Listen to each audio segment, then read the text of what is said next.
This is your 30,500 level. That is essentially your line in the sand. Like I just said, 30,000 to 30,500, that's what you're keeping your eye on. If we get above 30,500 and we close, you want a daily close, and then you want multiple days, I say 5 to 7 days above that 30,500 level. Now you have a confirmed breakout and you likely could head higher. Aside from that, be very skeptical of this move, because if the banking crisis does not get worse, this resistance at 30,500 to 30,000, that could ultimately end up being a top, and we still could see Bitcoin moving back to the downside. In fact, Gareth Soloway, the founder of In the Money Stocks, a prominent financial research and advisory firm, has identified a resistance zone of $30,500 for Bitcoin, which is currently consolidating gains at $29,000 after the release of First Republic Bank's earnings report. The bank's earnings report for the first 3 months of the year surprised Wall Street, leading to a significant sell-off of the stock on Tuesday in volatile trading that caused the New York Stock Exchange to halt trading of the bank's shares 16 times on Wednesday. For weeks, First Republic has tried over and over again to reassure its customers and investors to no avail. Immediately after Silicon Valley Bank and Signature Bank collapsed, First Republic lined up additional financing from the Federal Reserve and JPMorgan Chase. Neil Holland, chief financial officer of First Republic, said, "With the closure of several banks in March, we experienced unprecedented deposit outflows. We moved swiftly and leveraged our high-quality loan and securities portfolios to secure additional liquidity. We are working to restructure our balance sheet and reduce our expenses and short-term borrowings." Analysts believe that surpassing the critical resistance level of $30,500 could trigger a significant price surge, potentially driving the price of cryptocurrencies like Bitcoin to reach $31,200. Conversely, if the price fails to reach the $30,500 resistance, it may indicate a downward correction. Before proceeding further in this video, make sure to click on the subscribe button below to stay updated with our latest content. All right, so Bitcoin is ripping to the upside, just hit resistance at 30,000. Now remember, 30,000 to 30,500 is your key level of resistance. You can see what's gone on. Basically, since yesterday, when FRC, all right, First Republic Bank, when they basically had their earnings announcement, they came out and said that, hey guys, we lost 40% of our deposits in the last quarter. In addition, we saw essentially our business stagnate. All right, that was not what Wall Street wanted to hear. 40% is a bigger number than Wall Street expected. And then to add on even insult to injury, all right, this is the kicker, guys. First Republic, FRC, they basically did not take any questions from analysts in the conference call, and they just said, done. And they walked away 12 minutes after they started that earnings call. All right, to me, all right, now remember, JPMorgan, Wells Fargo, all these big banks gave them $30 billion to shore them up. All right, this was a couple months ago when the banking crisis occurred. And for them to just say, hey, we're not even going to take any questions, that is not basically, that's not uplifting to the sector. And so that stock got pummeled yesterday. And as soon as you saw it down 40, 50%, Bitcoin began to uptick. And it started to go better and better and better. Now, the bottom line is, as an investor, this is all inside of the levels. If we look at Soloway believes that Ether could potentially enter a new uptrend if it successfully surpasses the resistance levels of $1,960.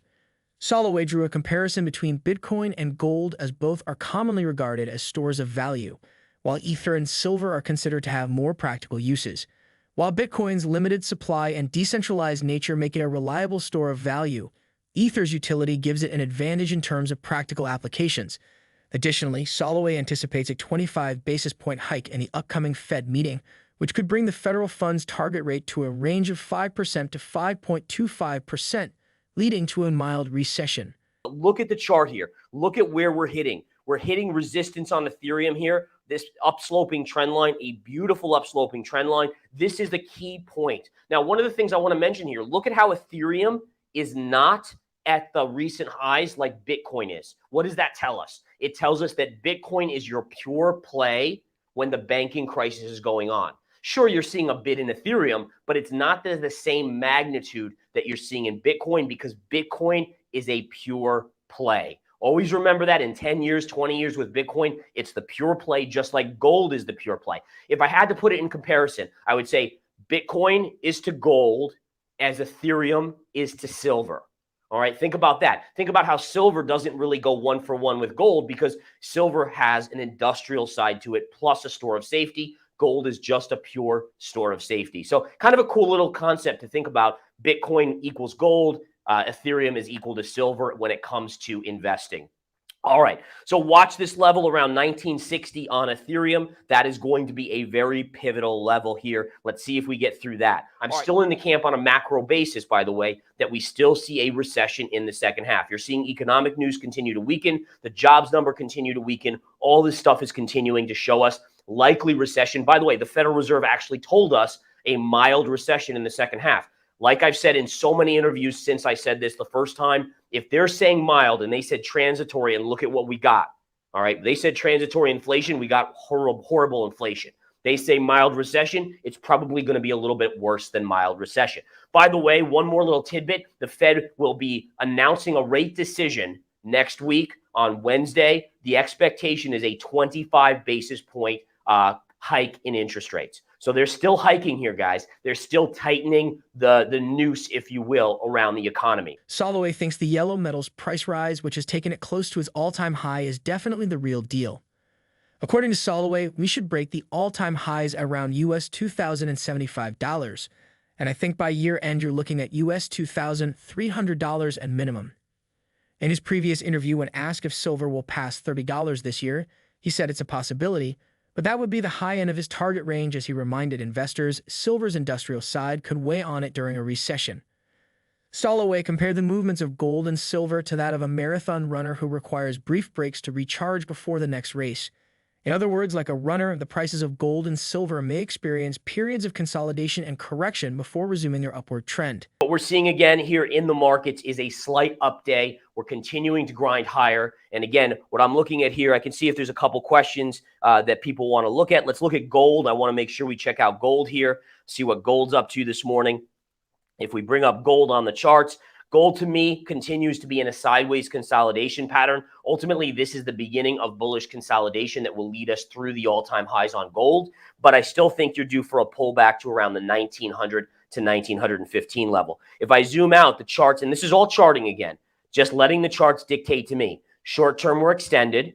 You just need a pullback right in this range, about $100 on gold. Then I think you bounce off of that and you start making new all-time highs. You break through 2100 and you're probably headed towards 2400 by end of year. Now, if we look at silver, let's take a look at silver here. Silver, same thing, extended. See this downsloping trend line? That's where you're looking to pull back to. That would be a buying opportunity. So again, I remain midterm bullish on gold and silver. Near term, I still think they're a little overbought. They got to work off the recent move. Think about a marathon runner. You just ran a marathon, amazing amount of distance there for those of you that do that. All the credit in the world.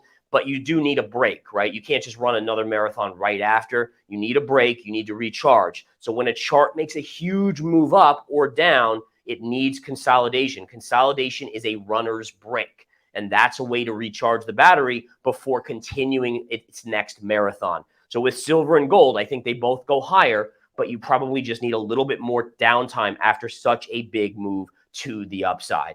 Soloway brings a wealth of knowledge and expertise to the table when it comes to assessing the potential risks and rewards of Bitcoin.